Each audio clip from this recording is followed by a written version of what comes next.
Have you ever looked across the room at someone you genuinely love, your partner, the person you chose, and felt a quiet, specific distance between you that you couldn't explain, couldn't point to, and definitely couldn't bring up, because nothing was actually wrong? We've all felt misunderstood in a relationship, but almost nobody talks about the specific kind of distance that opens up not through conflict, not through betrayal, but through something far quieter. The slow, invisible erosion of the conversations that used to keep two people genuinely connected. That's why this channel exists. At the Relationship Blueprint, we name the patterns that operate underneath the surface of a relationship, the ones doing the real damage while everything looks fine from the outside. And today's pattern is the one that, more than any other, quietly creates the conditions for an emotional affair before anyone has done anything wrong at all. We're going to walk through the 5 stages of the communication gap, the exact sequence by which two people who love each other slowly stop reaching each other until one of them finds that reaching somewhere else. And stage 4 is the one almost nobody catches in time, because it disguises itself as the relationship being fine. I'll show you exactly what it is and how to reverse it at minute 9. By the end of this video, you'll know exactly which stage your relationship is in, what's actually happening underneath it, and the specific conversation that closes the gap before it becomes the kind of distance someone else fills. Starting today. Welcome back to the Relationship Blueprint. Subscribe if you're new. New video every week. This is the 3rd in a series on emotional affairs. But unlike the others, this one is about prevention, about catching the gap before it ever becomes a crisis. You don't need to have watched the others first. Let's begin. Before we get to the 5 stages, one reframe that changes everything about how you understand this. Emotional affairs do not start with attraction to someone else. That's where they become visible, but it's not where they start. They start, almost always, with a communication gap that opened up inside the primary relationship months or even years earlier. By the time a third person enters the picture, the gap has already been there for a long time. The third person doesn't create the distance. They walk into distance that already exists. Important reframe. An emotional affair is not the cause of disconnection. It is the consequence of it, which means the real work of preventing one has almost nothing to do with policing attraction or monitoring your partner's friendships, and almost everything to do with closing the communication gap before it grows wide enough for someone else to fit inside it. This matters because most couples try to protect their relationship from the wrong direction. They worry about the outside threat, the attractive coworker, the friendly ex, the person who texts a little too much.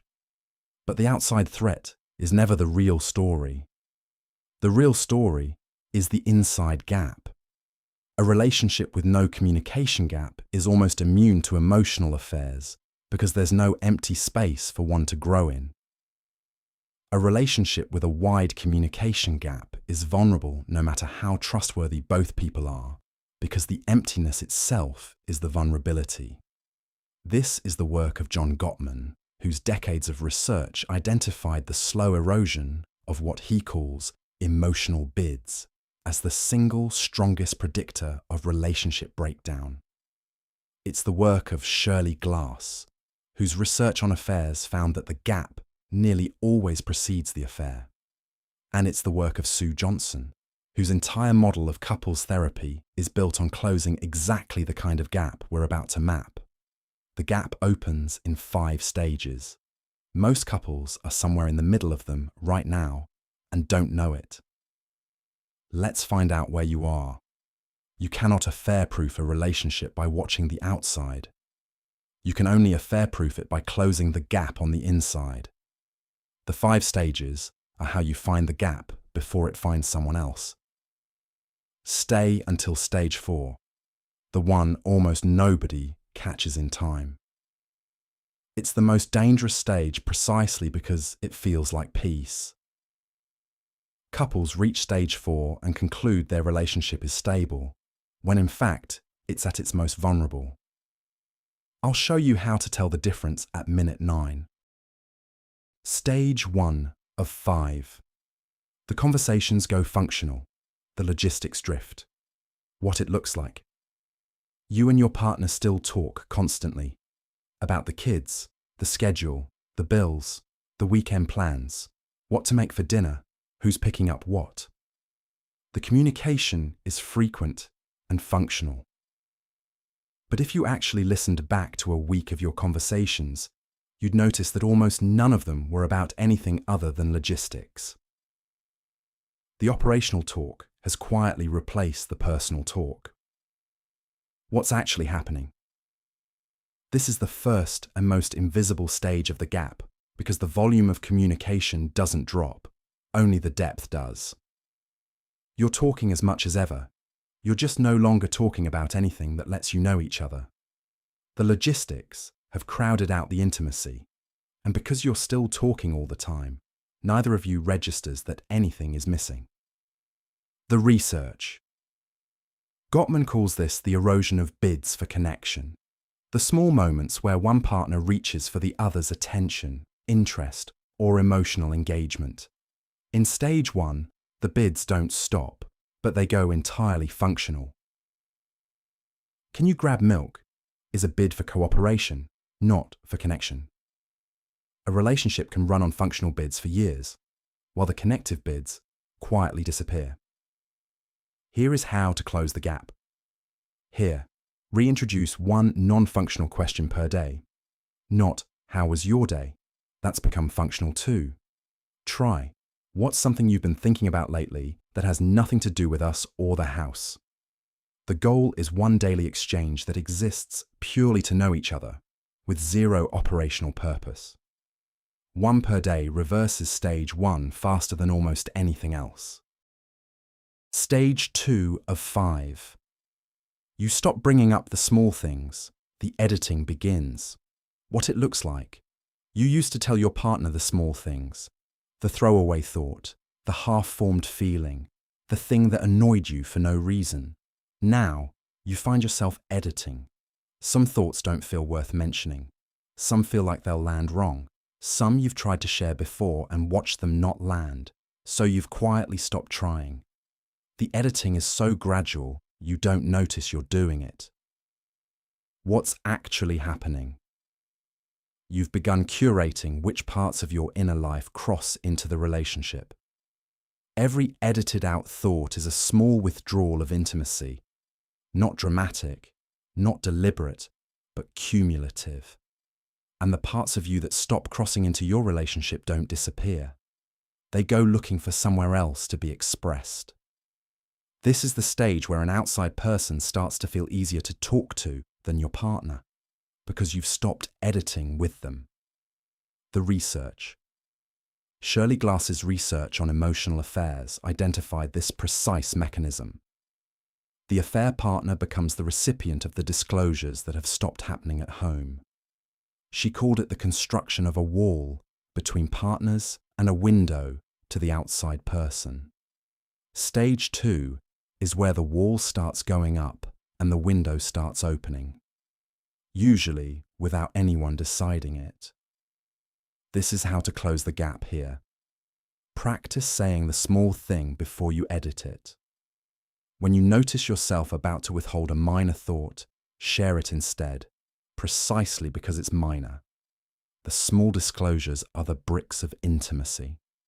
Rebuilding the habit of sharing them, even when they feel trivial, is what keeps the window pointed at your partner rather than at someone else. Stage 3 of 5. Bids for connections start getting missed. The turning away. What it looks like. One of you reaches a comment, a question, an attempt to share something, and the other, distracted or tired or on a screen, doesn't really respond, not with hostility, just with absence, and it happens again and again, until the one who keeps reaching slowly stops reaching, because the reach keeps landing on nothing. The relationship gets quieter, and both people mistake the quiet for peace. What's actually happening? Bids for connection are being made and missed. In Gottman's research, this is the single most damaging dynamic in a deteriorating relationship. Not conflict, but the steady accumulation of bids that get turned away from rather than toward.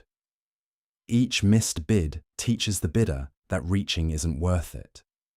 Eventually, they stop. And a person who has stopped reaching for their partner is a person whose reaching is now available to be directed elsewhere.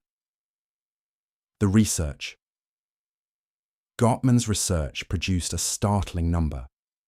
In his studies, couples who stayed together turned toward each other's bids 86% of the time, while couples who later divorced did so only 33% of the time.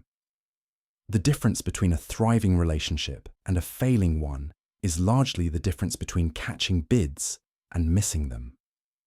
Stage 3 is where the missing becomes the norm. How to close the gap?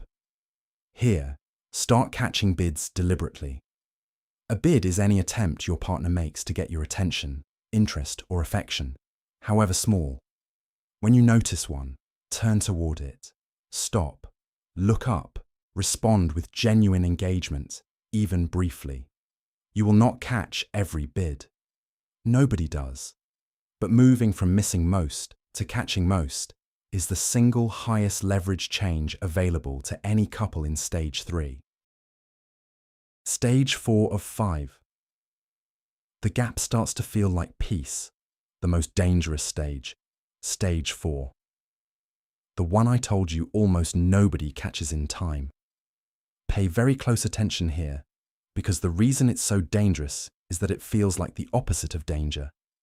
It feels like calm. What it looks like: the conflict is gone, the reaching has stopped, so the disappointment of unmet reaching has stopped too.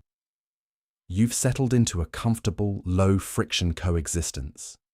You don't fight, you don't struggle, you operate the household smoothly, like competent partners in a well-run enterprise. And you tell yourself, you genuinely believe, that your relationship is stable, peaceful, fine. What's actually happening? What feels like peace is actually the silence of a gap that has grown so wide that no one is reaching across it anymore. The absence of conflict is not the presence of connection. Two people can stop fighting because they've resolved their issues, or because they've stopped bringing anything real to each other at all. Stage 4 is the second one, and it is the single most fertile ground for an emotional affair because the person inside it is profoundly lonely while being entirely convinced that everything is fine.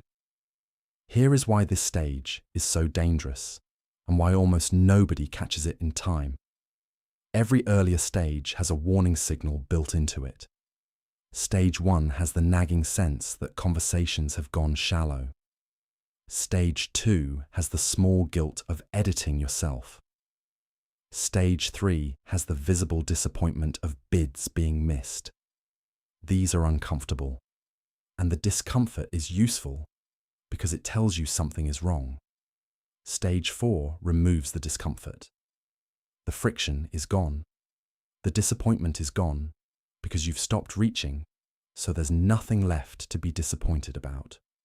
And in the absence of friction, the mind concludes, we must be doing well. We don't fight. We're comfortable.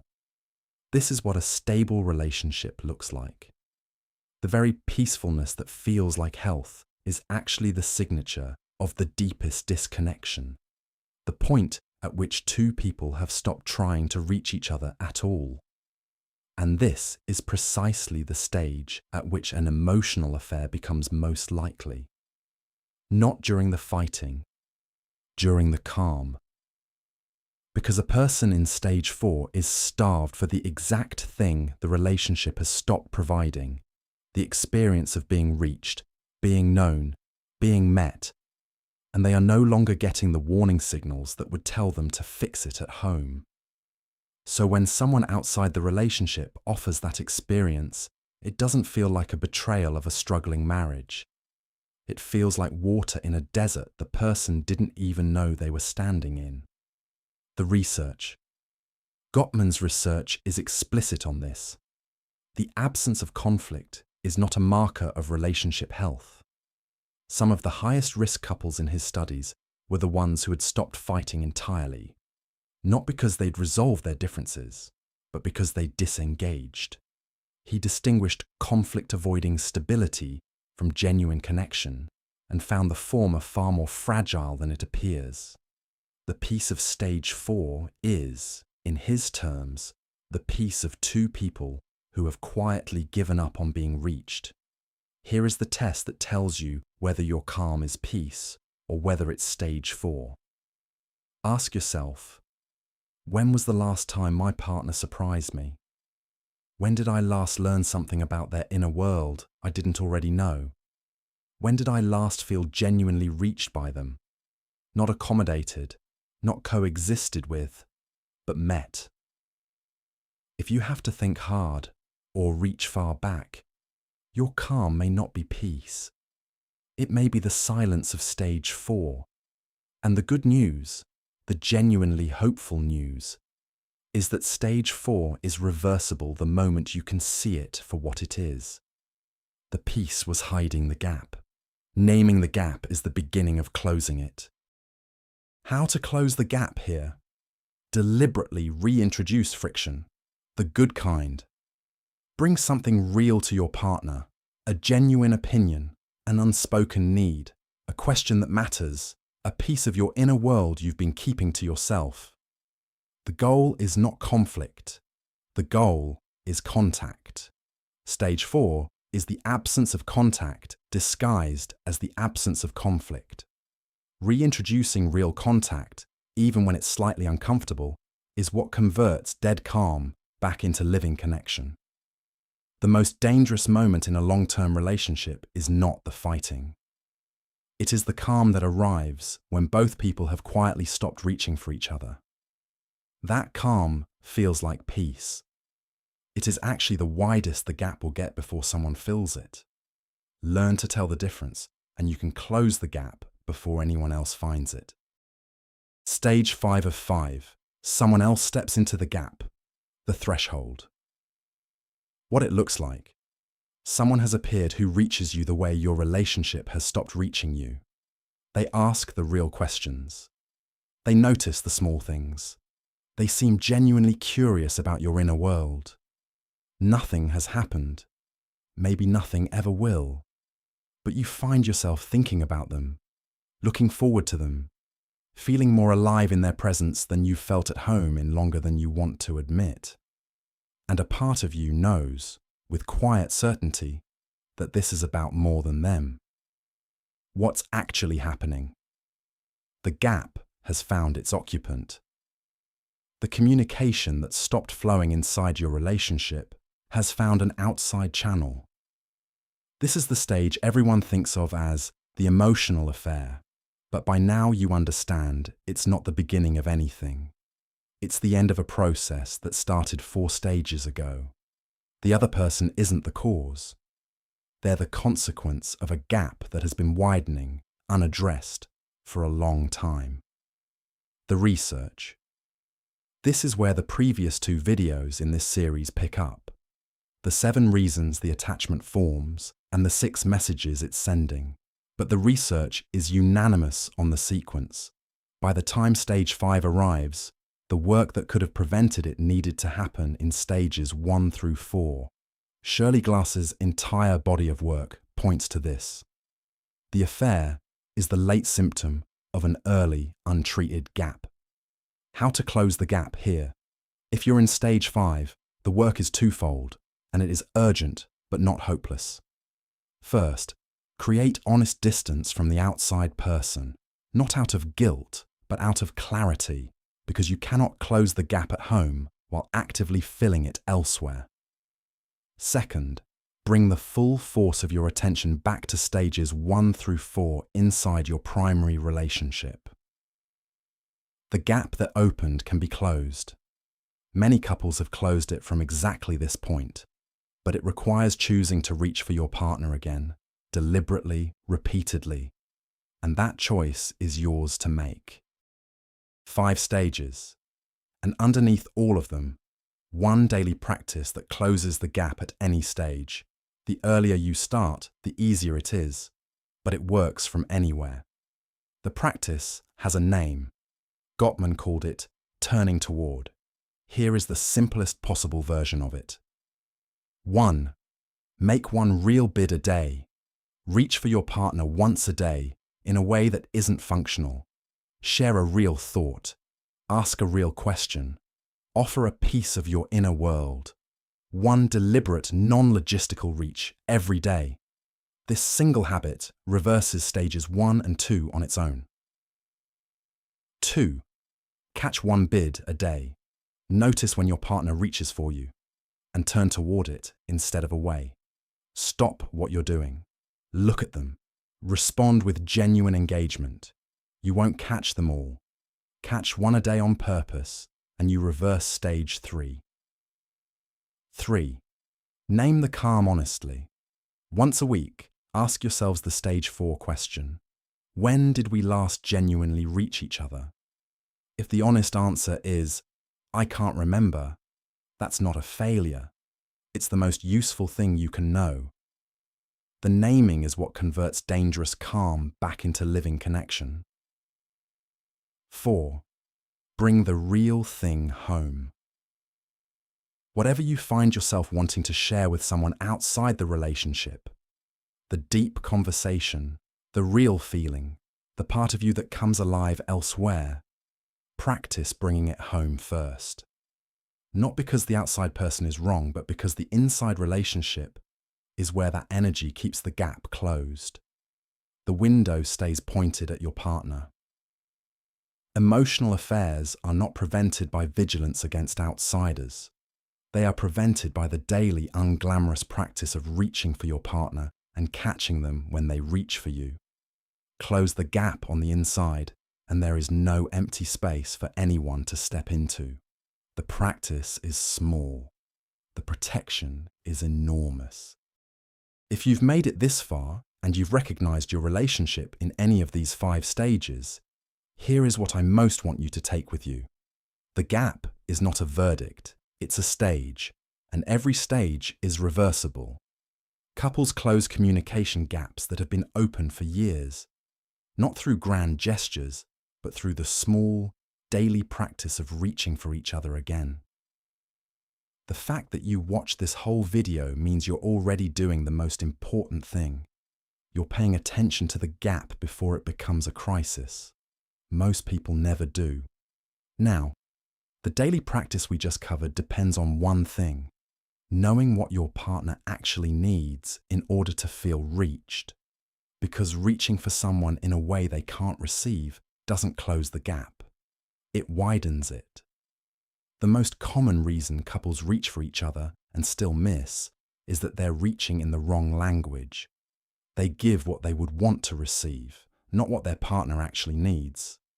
That's the love languages framework, and it's the missing piece that makes everything we covered today actually work. If you want to close the gap, the next step is learning the specific language your partner needs you to reach them in. Watch that video next. It's the practical foundation underneath everything in this one. Subscribe to the Relationship Blueprint. New video every week. The gap is closable. The distance is reversible. And the relationship you protect by reaching for it today is the one you'll be grateful for in 20 years. I'll see you in the next one.